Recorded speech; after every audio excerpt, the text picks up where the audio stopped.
stress management workshop. I just want you guys to all just pay attention right now. I think it's very relevant. Just everybody, I just want to pause for a second. Pay attention to how you're feeling in this moment and observe your environment.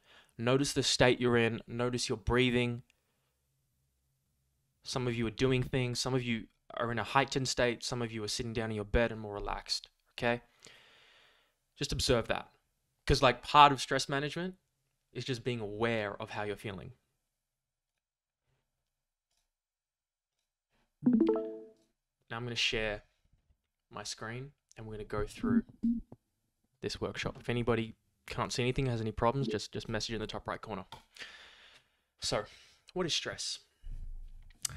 And why is it important? So, briefly, stress can be encapsulated from so many different influences. We have chemical stress from toxins in our environment. We have a physical stress from things like training and exercise. We have an emotional and cognitive and mental stress. There are so many different facets of stress that build up into what's called allostatic load. That's probably something to note down. It's not in the spreadsheet or in the PowerPoint. Allostatic load being this total burden of stress that builds and builds and eventually overwhelms the person. So when we think about stress, we have to think in totality to not just training or one thing or another, but how do all these things contribute? And so a really nice diagram that I like is this one here. Is that you don't get stronger in the gym. We don't technically adapt in the gym. That is when you can see this red line is when the fatigue and happens, the alarm stage. And it's when we rest and recover to which we get better and adapt. And that can be said of memory, motor skills, and any type of learning. For example, after this presentation, one of the best things you guys can do is rest and just do nothing to let your brain consolidate information. Breakdown of what we're going. So by the end of today, we should have probably a dozen or so different strategies on how to manage stress in a whole bunch of different environments, from training to emotional to mental to different outlets from journaling to controlling environment to some really obscure ones with that we'll talk about soon. And this is another example that I just really want to hammer home the point that if you and we do not give ourselves time to rest and recover, and it comes through sleep, it comes through mindfulness, it comes through a lower stress environment, which is very difficult for so many people, then the buildup of stress will just continue and continue. And it will be harder to overcome that. And so the one thing that's paramount in this society that we live in is we think more is better. More is always better, right? And there's a lot of A-type personalities in here. And so we would say that you don't actualize all the work you've done until you actually rest. Even David Goggins needs to sleep, right? The hardest workers in the world will need to sleep and rest and recover in order to continue to improve. I love memes. I love The Simpsons because I'm a big child. And I found this funny. How stress eating, I posted something on Instagram the other day, saw like how to eat. And of me just sitting there in the sun, just breathing, right? And how that can contribute to overconsumption of food. Now, Mr. Kant.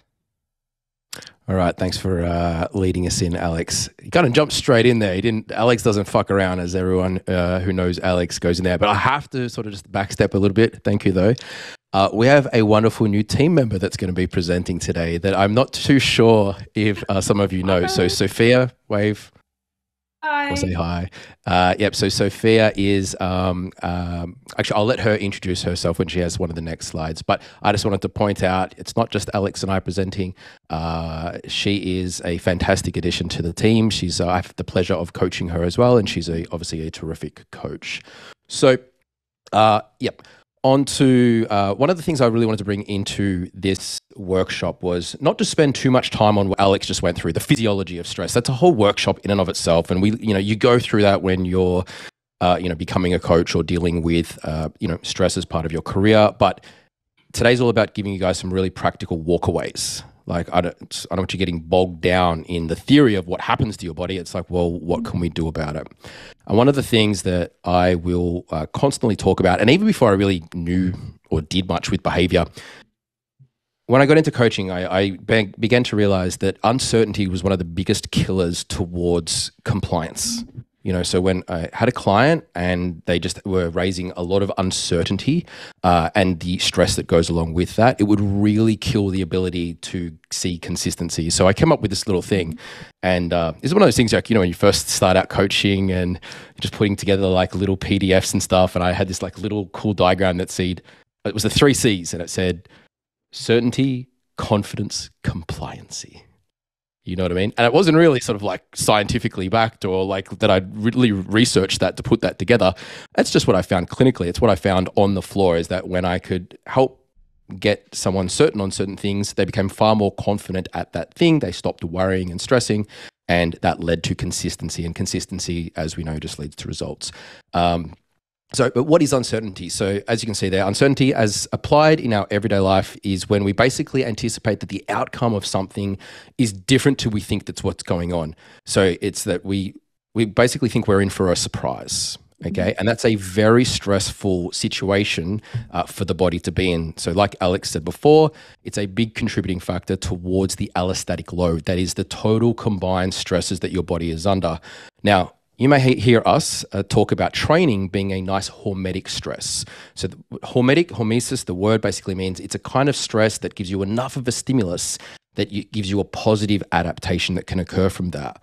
But in the case of like a total body burden, a very high allostatic load, from other contributing factors like mental stress and psychological things and so on and so forth, put them all together with training, and training can become no longer the hormetic stress. It can just be a contributor towards that total allostatic load. And we're going to be talking about that today.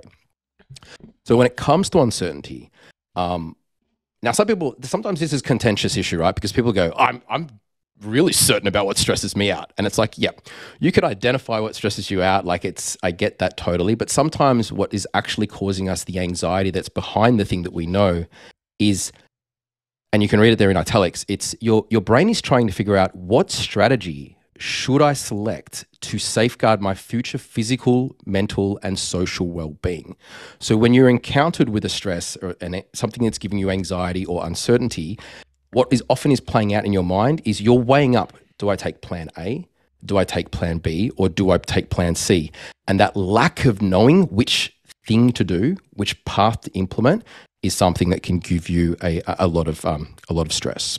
So we basically have 3 things that we look at when we're trying to improve uncertainty. The first is attention. So we take on a hypervigilant state, a heightened state of mental arousal. Okay, so we might call that the fight or flight syndrome, which is associated with an increase in energy going towards the brain. Okay, so that does so at the expense of like the other systems within the body. We're just driving glucose up into the brain because the brain's trying to learn. It's trying to figure out, how do I get rid of this uncertainty? What don't I know here? What's going to help me make that decision? The second thing that happens is a learning phase. Okay, and the learning phase is basically when you have all these glucocorticoids, the stress hormones within the brain. It creates a situation where you can the brain is ready to take on a new perception of the world. Okay, and what that means is basically it's going to take your preconceived views and standpoints, and it's going to realize, well, these aren't good enough. What do I need to learn to solve this uncertainty? Because by learning, then I can basically know what needed to be known and reduce my uncertainty that way. And the final point I'd make is this. It's called habituation. And habituation is a form of adaptation when living with uncertainty. And you can basically be one of 2 people. So a non-habituator, and I want you to think who you are here. A non-habituator is someone who, when you're provoked in stressful situations or uncertain situations ongoing, you always have a really high stress response. Okay, it doesn't diminish over time. Whereas habituator people, they seem to be far more resilient, right? They go, oh, wow, okay, that was uncertain, that was stressful. And then like the next time something similar that occurs, they just have this, it just diminishes really quickly. And they're like, wow, this person just deals with things really quickly. And what they notice is this, and this gets us to the practical takeaway from this slide, is that habituators tend to adopt more realistic expectations about what can be achieved.